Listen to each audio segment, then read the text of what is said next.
Sementara itu pemirsa, temuan kasus HIV/AIDS selama pandemi di Kudus mengalami lonjakan cukup signifikan.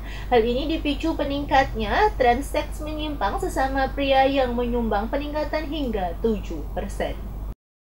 Jumlah kasus HIV/AIDS baru di Kudus di masa pandemi COVID-19 mengalami peningkatan dibandingkan tahun sebelumnya. Pemicunya disebabkan meningkatnya hubungan seks menyimpang sesama pria. Manajer kasus HIV/AIDS Kudus, Eni Mardianti mengatakan, jika pada semester 1 2019 kasus baru HIV/AIDS hanya mencapai 60 orang, pada semester 1 tahun ini temuan kasus HIV/AIDS sudah mencapai 86 orang yang terdeteksi. Peningkatan kasus baru ini disebabkan tren seks menyimpang sesama lelaki atau homoseksual pada rentan usia 18 hingga 19 tahun yang menyumbang 7% dari temuan HIV baru. Jika tahun lalu jumlah HIV/AIDS melalui hubungan sesama jenis menyumbang 16% terhadap penambahan kasus baru hingga akhir tahun.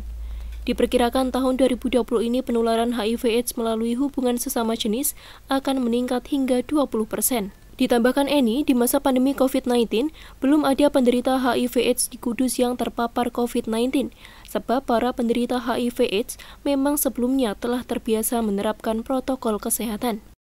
Bagi penderita HIV/AIDS itu jadi gini, kita membackup atau membentengi teman-teman ODA, karena dengan sistem imun yang tersupresi rendah itu kan mudah sekali virus yang lain masuk, terutama untuk COVID-nya. Sebelum pandemi ini merebak sedemikian rupa, kami sudah membentengi mereka dengan pemberian masker secara gratis per orang. Sampai hari ini belum ada teman ODA yang positif COVID, semoga tidak ada.